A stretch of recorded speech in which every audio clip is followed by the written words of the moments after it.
off, EA. Alright?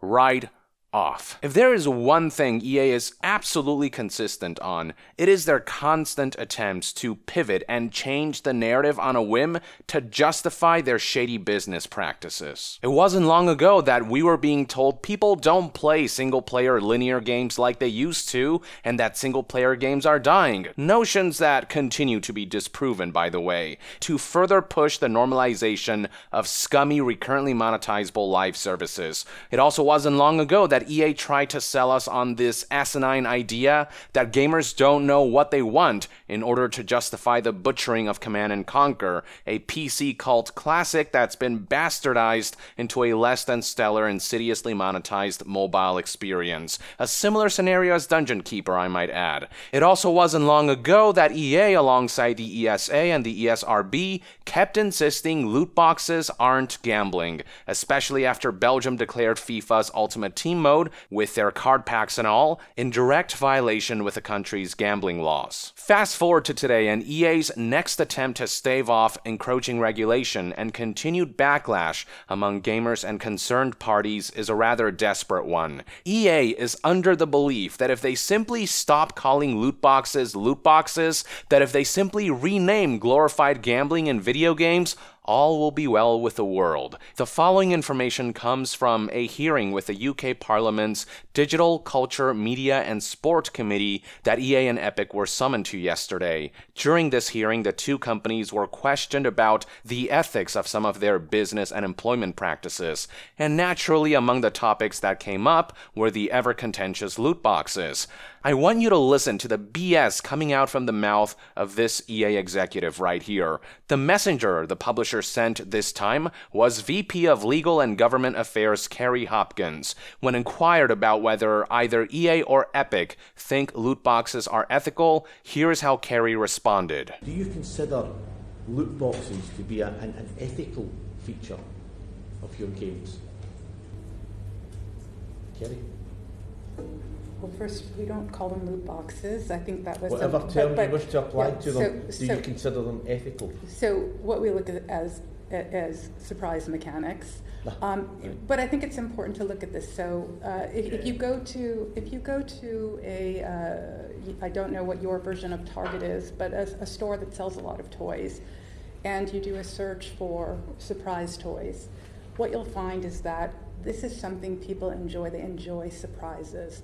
And so it's something that's been part of toys for years, whether it's Kinder Eggs or Hatchimals or LOL Surprise. We do think the way that we have implemented these kind of mechanics, and FIFA, of course, is our big one, our FIFA Ultimate Team and our packs, is actually quite ethical and quite fun, enjoyable to people.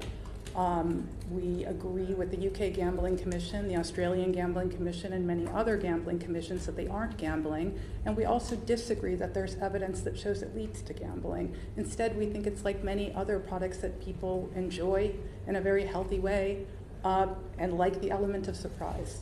Okay, so just to be absolutely clear, your loot boxes or surprise mechanics, you have no ethical qualms whatsoever with? So I think you're recharacterizing my language. What I said is I think the way we've implemented our FIFA Ultimate Team packs is ethical. Okay, other than FIFA, and other games that you provide, are you equally comfortable and relaxed about For them? all of the games we have on the market that have a randomized content mechanic, a surprise mechanic, a loot box, I have no qualms that they are implemented in an unethical way. The incredulous reactions on the part of members of parliament here says it all. Okay, so first of all, we don't call them loot boxes, Kerry claims. Yes, you do, you liar. Remember what Battlefield 5 tweeted out in its attempt to garner some good PR before launch? No loot boxes. Remember what Anthem tweeted out to garner some good PR as well? Once again, no loot boxes. Most recently, Jedi Fallen Order engaged in a similar marketing campaign by tweeting out how proud they are that there won't be any loot boxes in their game. You do call them loot boxes, EA, except you only call them that when you try to make yourselves look like you're part of the good guys, when you want to pretend like you're in on this movement of eradicating predatory monetization models that you so avariciously rely on as part of your core business model. But as soon as attention shifts to your precious golden geese FIFA Ultimate, no, we don't want to call them loot boxes. We cannot use the accursed term because that's totally not what they are. No, instead you'll try to rebrand the term and hope that people will be dumb enough to eat the bullshit you're serving us. Surprise mechanics, she says. They're not loot boxes, they're surprise mechanics. Fluoride's boring, guys. Boo! Welcome to T-Dazzle. It's not a chemical. It's an aquatic-based social media oral experience. This hearing looks like a friggin' parody. I don't even think Carrie really believes in the words that she's spouting. Just look at her reactions as these words are coming out of her mouth. And like the element of surprise. Okay, so just to be absolutely clear. It is so insulting that EA thinks this is remotely going to work. It is beyond belief that they think they can get away with morally and legally reprehensible and questionable practices by simply giving them a new name. Excuse me, sir, are you drunk behind the wheel right now? What? No, I'm not drunk. This is just a case of, it's surprise euphoria. How do you plead to accusations of murder? Not guilty, that wasn't a murder, that was a surprise funeral. Camera footage shows you're the one who committed that bank robbery from last night. Oh no sir, that wasn't a robbery, that was a surprise withdrawal. You've been exposing unsuspecting customers gambling like mechanics in your games. Don't you think that's kind of scummy? That's not gambling. These are surprise mechanics. Totally different. Well, in that case, I guess we cannot trust EA anytime they say there won't be loot boxes, because there's always the possibility that we'll get surprise mechanics instead, because apparently they're two completely different things. So a game like Jedi Fallen Order, I guess we're not going to see loot boxes, but we might get these surprise mechanics shoved in there, marring the integrity of the product for monetization purposes. My God, EA, you lying, irredeemable scumbags. On top of their piss-poor attempt to rebrand loot boxes in the hopes that they'll be able to pull one over the world with this flimsy excuse of a defense, Carrie also made the excuse that loot boxes, surprise mechanics are, and I quote, quite ethical and quite fun because they're supposedly the same as Kinder Eggs, which are these chocolate eggs that comes with a capsule containing a random toy inside. No, they're not. They're not even remotely close to being on the same level. The only similarity between loot boxes and Kinder Eggs is that both involve opening some kind of container to reveal a random reward, but video game loot boxes go layers deeper than that. First of all, unlike Kinder Eggs, video games will usually charge an entry fee. Normally that's $60 for the standard edition and significantly more for the myriad additional higher tier editions. With Kinder Eggs, there's no entry fee. You buy one or a couple, you get whatever toy inside, and that's that. Now, of course, there are free-to-play games like Apex Legends, but even if we consider the free-to-play model, loot boxes are far more nefarious than what Kinder Eggs have to offer. With Kinder Eggs, you always know what you're gonna get. You always know you're just getting some capsule with this small, cheap, physical toy inside. With loot boxes, God freaking knows what you're gonna get. It usually tends to be a random combination of useless common items, duplicate items, a meager amount of in-game currency, and every once in a blue moon you might actually get something you desire, some kind of rare item. Most of the rewards you get out of loot boxes will be completely useless, with a small chance of getting something truly coveted, and that is by design. On the topic of design, because loot boxes are digital in nature, its parameters can be controlled and adjusted to the developers and publishers' whim at their convenience, just like that. This leaves it open for loot box implementation to worsen over time, which we've seen happen time and again with these scummy AAA releases. We often see games that tweak the odds post-launch, that introduce new roadblocks, add new coveted items that are easier to get, or new modes that are easier to overcome by paying rather than playing. Not to mention developers' ability to instantly tweak weak in-game monetization leaves it open for developers to knowingly introduce the worst possible monetization system, then take a few steps back when the inevitable backlash happens and pretend like they listened to feedback, when in reality they ended up exactly where they wanted in the first place. This is how publishers and developers end up taking 2 steps forward and 1 step back. This is how they keep pushing the envelope, how they keep moving the goalpost and normalizing scummier and scummier monetization schemes. Then there's also the fact that with Kinder Eggs, opening a container for the little toy inside, that's pretty much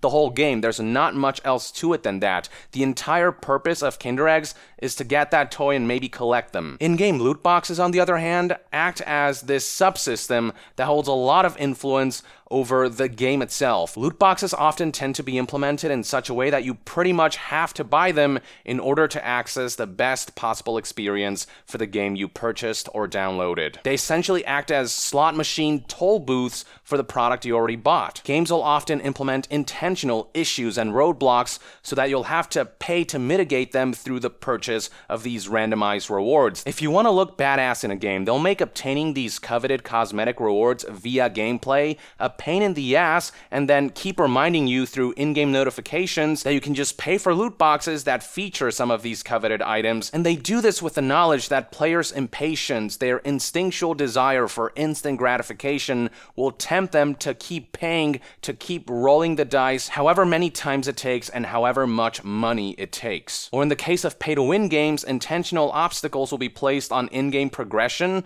so that players will be strong-armed into spending money on in-game currency, time savers, loot boxes, whatever, to progress at a pace that actually feels bearable and less insufferable. There's this simplicity to buying a Kinder Egg. There's no progression that you have to worry about, no underlying gameplay or cosmetic elements. There is no gratification to Kinder Eggs beyond getting that cheap plastic toy inside the capsule. With video games, on the other hand, gratification comes from all kinds of sources, from looting and equipping items, making it to the next mission, customizing and powering up your character, so on and so forth. And this leaves open all kinds of different avenues for publishers to insidiously exploit and manipulate players. Video games are by nature far more engaging, far more in-depth than these capsule toys, and in turn, its purchasable elements often tend to be far more coveted than some cheap plastic toy inside a Kinder Egg. I should also point out that when you open a Kinder Egg, there are no flashy animations or sound effects that are strictly designed to release these chemicals in your brain that give you that addictive sense of anticipation. With loot boxes, on the other hand, every time you open them, you're presented with this spectacle that is not too dissimilar to what you'll find in casinos, slot machines specifically. That's because slot machines and loot boxes are designed with the same purpose in mind, to keep those who are psychologically susceptible to gambling addiction and addictive tendencies coming back so they can be milked dry. And this is regardless of their mental and financial health. That's not a priority for these casinos and companies like EA. Casinos at least have some kind of system where they keep kids away and what have you. The gaming industry, on the other hand, doesn't seem to give a shit about kids whose minds are still developing, who are more susceptible to addiction than adults are. And the gaming industry certainly doesn't care about susceptible adults or about implementing monetization schemes responsibly. The gaming industry cannot even uphold something as simple as an age restriction. As per the ESRB, on their website, you can see that any game with real-life gambling must be considered an adults-only game, and of course this classification will prevent that game from being sold on most major platforms. But because loot boxes make them so much money, they're trying to pretend like loot boxes aren't gambling. That's how they get around this, and now companies like EA are going as far as claiming that loot boxes aren't even loot boxes, but rather surprise mechanics. No, EA, Kinder Eggs and loot boxes don't come anywhere close to being the same thing. That's like saying getting shot with a BB gun is pretty much the same thing as getting shot with a sniper rifle, because both involve pulling a trigger that ejects a projectile. Sure, they're both guns in a sense, they both on a basic level function similarly, but there's obviously a stark difference when it comes to how effective they are at achieving certain goals. Similarly, on a basic level, sure, Kinder Eggs are kind of like loot boxes, but they're nowhere near as effective as in-game loot boxes found in mobile and AAA titles when it it comes to keeping people hooked, addicted, engaged, and monetized, keeping them spending. This is false equivalence at its finest, and this is a classic move from EA and other major publishers. They do this all the friggin' time. And it's not just Kerry who's trying to sidestep the issue. EA CEO Andrew Wilson recently participated in an interview with news outlet Game Daily to talk about some of the contention surrounding the company that EA's been facing over the last few months. Among the topics that were brought up was, of course, loot boxes, more specifically, their implementation in sports titles like FIFA, about which Andrew Wilson had this to say according to the article. Whether it's direct purchase or this mystery box style that's become commonly referred to as loot boxes, we really think about 4 key vectors: value, fairness, choice, and fun, Wilson explained. Oh, f*** off. Off, man. We want to feel like we got a good deal. We have got some live services, businesses that are microtransaction fueled, that have some of the highest sentiment and highest engagement in the industry, so it's actually possible to do it right. So once again, EA is trying to distance itself from the term loot boxes, pretending as if they've never used it before to garner some good PR, with Andrew calling them mystery boxes here. Dude, you can call them Jesus boxes for all I care, but glorified gambling will always be glorified gambling. The article continued. Wilson recounted a moment from his youth when the band Kiss was selling trading cards. His friends were collectors, but Wilson comes from a religious background, with parents that were wary of the band's alleged connection to Satanism. He likened the act of purchasing and opening the pack of cards and subsequently trading them with friends to the ultimate team players that consumers receive from their digital purchases. We are going to work harder on surfacing tools so that parents can actually feel more in control of the lives of their children, Wilson said. The reality is these tools exist inside of PlayStation, Xbox, and Origin, and other platforms today. They really do. I think all of these platform players have worked hard on this stuff. What we're going to try to do is actually try to surface that even more in our games, in the language in our games, in the communication around our games. Actually use our games to better surface some of those tools so that parents have better control over the digital lives of their children. Yeah, I don't actually believe EA is gonna make a conceited effort to better communicate the shit that's actually happening in some of these video games. You've gotta love the irony of Andrew talking about how he went around his parents to purchase these trading cards right before talking about how he wants to rely on parents and parental tools to regulate how children interact with video games featuring aggressive monetization. Look, don't get me wrong, parents do have to be vigilant about their children, of course, but there wouldn't be cause to be vigilant about loot boxes specifically if companies like EA weren't setting out to predatorily nickel and dime consumers in the first place. The simple solution to the issue of loot boxes is for companies to stop implementing them. But that option is seemingly out of the question because money. Because Andrew Wilson and all these CEOs deem money and their paychecks and their bonuses and the investors more important than being a company that's responsible for the products they sell and the consumers they sell them to. As for this comparison between Ultimate Team loot boxes and trading cards, again, false equivalence. The same explanation I provided for Kinder Eggs could be applied here with these trading cards. All EA has done by issuing these flimsy arguments is digging themselves a deeper hole. You can see that members of parliament are visibly baffled by EA's desperately evasive responses and arguments. The gaming community is once again up in arms about the way EA treats consumers like they're complete morons, and all of this is only going to invite further scrutiny. It is going to achieve the exact opposite of what EA wanted. EA making arguments like an incompetent con artist is only going to invite more government bodies and officials to take a deeper look at the issue. It's only going to invite media outlets to highlight this discussion even more. It's only going to invite disgruntled gamers to voice their disdain against EA and other scummy publishers' blatant disregard for accountability, and it's only going to add fuel to an ever-growing fire. You know what, EA? Keep spouting your nonsense, keep accelerating this process for us, keep digging that hole, keep showing your true colors, you shameless morons. Kerry emphasized during this hearing that so far only Netherlands and Belgium have taken action against loot boxes based on their interpretation of the law. There's that word interpretation that EA likes to use to skirt around the fact that they're breaking the law. Belgium and Netherlands have taken a different view from every other gambling commission in the world. Okay, why then would two of our European neighbours take that view? They have different gambling laws, and in fact, I'm not sure how familiar you are with their views, but their views as to why these mechanics violate their laws are different. They're not the same view. They both have a very different interpretation, and they have a different law.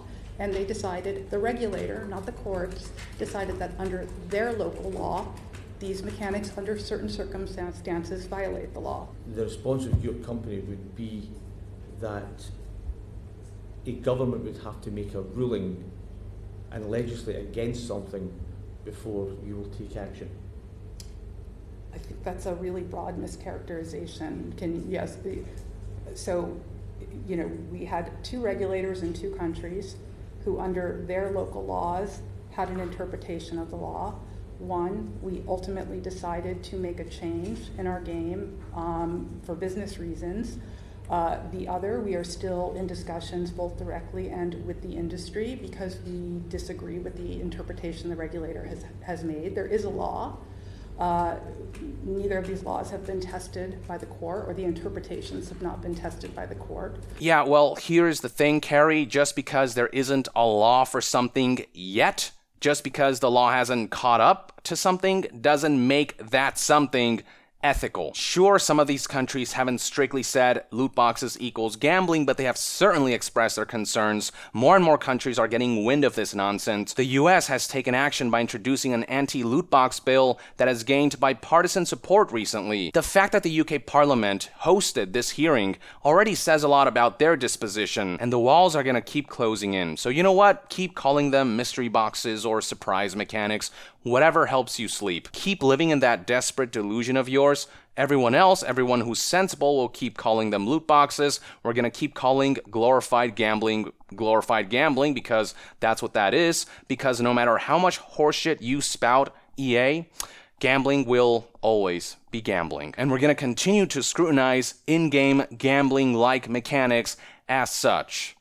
You scumbags. Alright folks, that's all I have to say on the matter. Thank you for tuning in. Let us know in the comments below what your take is on EA's insulting justifications for their scumbaggery.